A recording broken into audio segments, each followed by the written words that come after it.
दोस्तों, ये घटना तब की है जब मेरी नानी जी की उम्र 15 से 16 की रही होगी। तब वह उत्तर प्रदेश के सुल्तानपुर जिले के एक गांव में रहती थीं, वही उनका मायका है। उस समय में अक्सर बंजारे और नट अपनी टोलियां बनाकर घूमा करते थे। ये नट और बंजारे एक स्थान से दूसरे स्थान पर घूमते थे और जहां ज्यादा आबादी देखते थे वहां पर अपना मेला लगाकर करतब दिखाया करते थे और पैसे कमाते थे। ये बंजारे हमेशा अच्छे नहीं होते थे। अक्सर बंजारों और नटों की टोली के रूप में डाकुओं की भी टोली घूमा करती थी, जो दिन में तो मेला लगाते थे मगर रात में लूटपाट किया करते थे। इसलिए अक्सर गांव के जानकार लोग अपने गांव के आसपास इस तरह का नटों का मेला नहीं लगने देते थे। एक बार एक ऐसा ही मेला नानी के गांव से थोड़ी दूर पर लगा हुआ था। वहां गांव के बच्चे अक्सर जाने की जिद किया करते थे मगर कोई उन्हें वहां जाने नहीं देता था।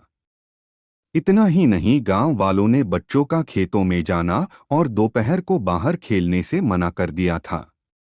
बच्चों को ये बात बहुत खराब लगती थी मगर बड़ों के आगे बच्चों की कहाँ चलती। इसलिए बच्चे न चाहते हुए भी सिर्फ तभी तक घर के बाहर खेलते थे जब तक कोई न कोई बड़ा उनके साथ रहता था।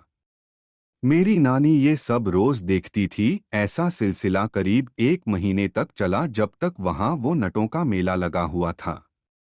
नानी को ये बात बहुत अजीब लगती थी कि नटों का टोला हो या डाकुओं का, आखिर बच्चों के ऊपर ये बंदिश क्यों है। खैर, इस बात का जवाब बच्चों को सिर्फ यही मिलता था कि ये नट उन्हें पकड़ ले जाएंगे। करीब 1 महीने तक बच्चों पर बंदिश और बड़ों पर डर का साया रहा। इन सब बंदिशों के बावजूद एक दिन सुबह 10 बजे के करीब गांव में काफी शोर शराबा मचा और पता लगा कि एक पड़ोस का एक छोटा बच्चा, करीब 10 साल का एक लड़का, घर से बाहर आया था और गायब हो गया। पूरे गांव में उसे ढूंढा गया मगर कहीं उसका पता नहीं चला। आखिरकार गांव के हर घर से सरे बड़े मर्द जोर शोर से उस लड़के की तलाश में लग गए। उन्हें शायद आने वाले खतरे का पता था, इसलिए पहले गांव और खेत का चप्पा चप्पा छान मारा उन लोगों ने। जब उस लड़के की गांव में गैरमौजूदगी निश्चित हो गई, फिर वहां के सारे मर्द एकत्र हुए और बिना किसी देर के अपने अपने हाशिए, कुल्हाड़ी, कुदाल वगैरह लेकर चल पड़े उस नटों की टोली की तरफ। उस बच्चे के घर पर रोना पिटना मचा हुआ था। आसपास के सब लोग अपनी अपनी शंकाएं जताते और बच्चे को बार बार ढूंढते, मगर इसका कोई फायदा नहीं हो रहा था। दूसरी तरफ जब मर्दों की टोली उन बंजारों के मेले के पास पहुंचे तो चौंक गए। वहां अब सब खाली था, सिर्फ चूल्हों की राख और तंबू गाड़ने के निशान मौजूद थे। अब सबका शक यकीन में बदल चुका था। बच्चे को कोई और नहीं, वो नट ही चुरा के ले गए हैं। अब गांव के सारे लोग वही रणनीति बनाने लगे कि आगे क्या किया जाए। सबने अलग अलग दिशा में जाने का फैसला किया। क्योंकि तब यातायात की इतनी सुविधा नहीं थी, इसलिए उन बंजारों का बहुत दूर निकलना असंभव था।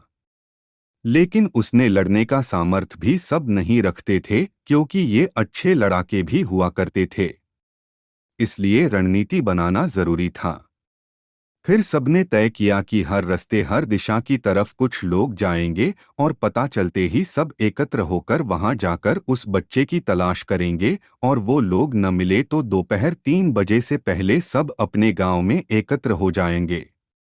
सब लोगों ने एक अलग अलग दिशा पकड़ी और अपनी अपनी राह चल पड़े। 5 से 5 लोगों का समूह अपनी अपनी राह पर अग्रसर था। पश्चिम की तरफ जाने वाले समूह के आखिर उनके निशान और फिर वो टोला मिल गया। उन सबके पास वापस जाकर बाकी लोगों को बुलाने का वक्त नहीं था, इसलिए वो किसी मौके के तलाश करने लगे और उनके झुंड में उस बच्चे को तलाशने लगे।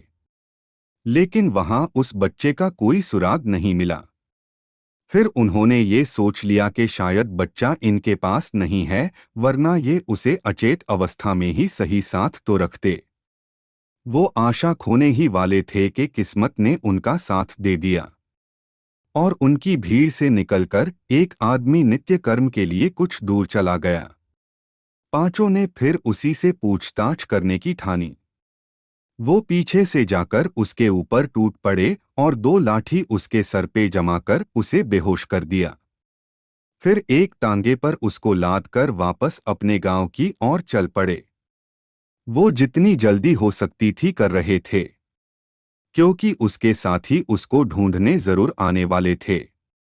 वो लोग उसको लेके आधे घंटे में अपने गांव पहुंच गए। बाकी सब भी वापस आए तो उन लोगों ने उसके सर पर एक मटका ठंडा पानी डाला और उसे होश में लाए। होश में आते ही वो आसपास गांव वालों को देखकर घबरा गया, लेकिन बिना मार खाए उसने कुछ नहीं बताया। जब गांव वाले मिलकर उसको उसकी सहन शक्ति से ज्यादा खुराक देने लगे तो वो जान गया कि उसकी जान के लाले पड़ने वाले हैं। फिर उसने बताया कि वो बच्चा कहाँ है। उसने जो बताया उससे सबके होश उड़ गए और उसी वक्त पास के गांव के सिद्ध तांत्रिक को बुलाने के लिए कुछ लोग निकल पड़े और बाकी उसे लेकर उस दिशा में निकल पड़े जहां वो बच्चा था। उसने बताया कि उनकी टोली के सरदार ने उस लड़के को जीवाधारी बनाने के लिए इस्तेमाल किया है।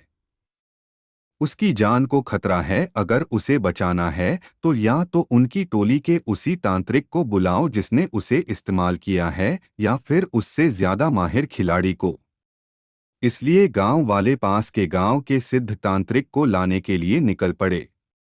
वो तांत्रिक को लेकर जल्दी से जल्दी आ गए और वहीं पहुंच गए जहां पर वो नट गांव वालों को लेकर उससे बच्चे का पता बताने ले गया था। उसने एक जगह एक अजीब सा लिखा हुआ पत्थर दिखाया और गांव वालों से वहां खोदने को कह दिया। गांव वाले खोदने में लग गए और कुछ लोग रह रहकर उसको मारते जा रहे थे और धमकी दे रहे थे कि अगर बच्चे को कुछ हो गया तो उसकी कब्र यहीं बना देंगे। वो तांत्रिक काफी बूढ़े थे, वो भी आ चुके थे और सब कुछ समझ लेने के बाद भी सबके साथ गड्ढे के खुदने का इंतजार कर रहे थे। करीब 4 फुट खोदने के बाद वहां एक पत्थर की परत आ गई जो 3-4 पत्थर से मिलकर बनाई गई थी और फिर संभाल कर सबने मिलकर उस पत्थर की परत को हटाया। नीचे जो उन लोगों ने देखा उससे उन्हें कोई खुशी नहीं मिली। नीचे एक कमरा सा बना हुआ था, करीब 5 फुट चौड़ा और 6 फुट लंबा। उसमें 5 बड़े बड़े घड़े रखे हुए थे, पूरे सोने चांदी से भरे हुए, और पास में वो बच्चा लेटा हुआ था, नए नए कपड़ों में, अच्छा खासा तैयार किया हुआ, और उसकी सांसें रुक रुक के चल रही थी। और पास में एक दिया जल रहा था जिसका तेल खत्म हो चुका था और वो बुझने ही वाला था। सबने उस बच्चे को मरा हुआ समझ लिया और उस नट को दोबारा बुरी तरह पीटना शुरू कर दिया। तभी वो तांत्रिक बाबा आगे आए और दिए की बाती को थोड़ा बढ़ा दिया। दिए की लो तेज हो गई और बच्चे ने आंखें खोल दी। सबकी खुशी का ठिकाना न रहा, मगर बच्चे ने किसी को भी पहचाना नहीं और अनजान की तरह सबका चेहरा देखने लगा। तांत्रिक बाबा ने सबसे कहा कि ये बच्चा अभी जिंदा है, लेकिन ये तभी जिंदा बच सकता है अगर ये मेरी सिद्ध की हुई जगह पर पहुंच जाएगा, वरना इसे कोई नहीं बचा सकता। इसे लेकर मेरे स्थान पर चलो और सब इस बात का ध्यान रखना कि ये दिया न बुझने पाए। इसमें तेल बढ़ा दो और इसकी अच्छे से देख रेख करना जब तक मैं इसे बुझाने के लिए न कहूँ। फिर कुछ लोग और तांत्रिक बाबा उस बच्चे को तांगे पर लेकर बाबा के स्थान पर पहुंच गए और वहां जो कुछ भी किया वो किसी ने नहीं देखा, क्योंकि वो क्रिया बाबा ने अकेले में की थी। करीब 1 घंटे बाद एक आदमी वहां वापस पहुंचा और उनसे बताया कि बाबा ने दिया बुझाने को कह दिया है। दिया बुझा दिया गया और अब वो बच्चा सुरक्षित था और सबको पहचानने भी लगा था। उसके बाद जितना भी खजाना वहां मिला था उसके थोड़े से हिस्से से मंदिर बनवाया गया और बाकी गांव के प्रधान ने गरीबों के बच्चों की शादी और गांव की भलाई में लगा दिया। उस नट को बचाने उसके साथी नहीं आए। गांव वालों ने उसे 1 हफ्ते तक कैद रखा, उसके बाद धमकी देके छोड़ दिया। दोस्तों, ये तो थी वो घटना जो वहां घटी थी, लेकिन इसके असली पहलू बाद में उजागर हुए। अगर ये घटना न घटी होती तो शायद आज हम इतना बड़ा रहस्य न जान पाते। वो रहस्य मैं आपको बताता हूँ। वहां जो नट आए हुए थे असल में वो लुटेरे नट थे। इन नटों का ये काम होता था एक आबादी वाले क्षेत्र से कुछ दूर मेला लगाना और फिर रात को लूटपाट करना, और जब ये ज्यादा खजाना इकट्ठा कर लेते थे तो ये उसे जमीन में गाड़ देते थे। इनके साथ एक तांत्रिक भी होता था, बहुत माहिर तांत्रिक, जो अपनी शक्तियों का इस्तेमाल करके ये भी बता दिया करता था खजाना कहाँ है। यही तांत्रिक जीवाधारी बनाते हैं अपने खजानों की रक्षा के लिए।